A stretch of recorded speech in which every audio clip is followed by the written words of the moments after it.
ഒരിടവേളയ്ക്ക് ശേഷം തലസ്ഥാനത്ത് വീണ്ടും ഗുണ്ടാ വിളയാട്ടം. തിരുവനന്തപുരത്ത് കുപ്രസിദ്ധ ഗുണ്ട വീട്ടിൽ കയറി നായയെ കൊണ്ട് കടിപ്പിച്ച സംഭവത്തിൽ അന്വേഷണം ഊർജിതമാക്കി പോലീസ്. പ്രതി കമ്രാൻ സമീർ ഒളിവിലെന്നാണ് പോലീസിന്റെ വിശദീകരണം. ഒരു പ്രകോപനവുമില്ലാതെ ആക്രമണം നടത്തിയെന്ന് വീട്ടുടമ സക്കീർ 24-നോട് പറഞ്ഞു. പരാതിപ്പെട്ടതിന്റെ ദേഷ്യത്തിൽ വീടിന് നേരെ ബോംബ് എറിഞ്ഞിട്ടുണ്ട് ഈ ഗുണ്ട.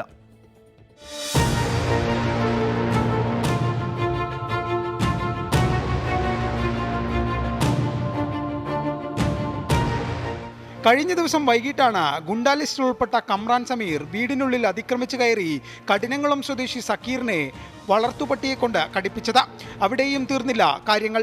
സംഭവത്തിൽ സക്കീർ കഠിനംകുളം പോലീസിന് പരാതി നൽകിയതിന് പിന്നാലെ വീടിനു നേരെ ഗുണ്ടാ നേതാവിന്റെ പെട്രോൾ ബോംബേറ.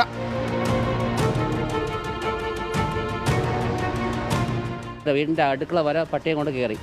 കുട്ടികളെ കരച്ചിൽ കാരണം പുറത്തിറങ്ങിയപ്പോഴത്തേക്കും എൻ്റെ ബെഡ്റൂമിൻ്റെ വാലിൻ്റെ അവിടെ നിൽക്കുന്നവൻ.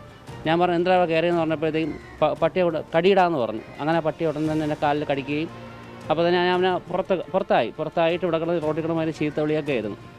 ഞാൻ പോലീസ് സ്റ്റേഷനിൽ കംപ്ലയിൻറ്റ് കൊടുത്ത് ഞാൻ ചികിത്സയ്ക്ക് വേണ്ടി ജനറൽ ഹോസ്പിറ്റലിൽ പോയി.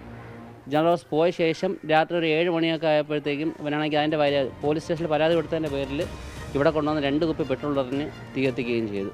സക്കീറിനെ കൂടാതെ 2 ഇതര സംസ്ഥാന തൊഴിലാളികൾക്കും നായയുടെ കടിയേറ്റു. സമീറിനെതിരെ നിരവധി കേസുകളുണ്ടെന്നും ഇയാൾക്കായി അന്വേഷണം തുടരുന്നതായും പോലീസ് അറിയിച്ചു. 24 തിരുവനന്തപുരം.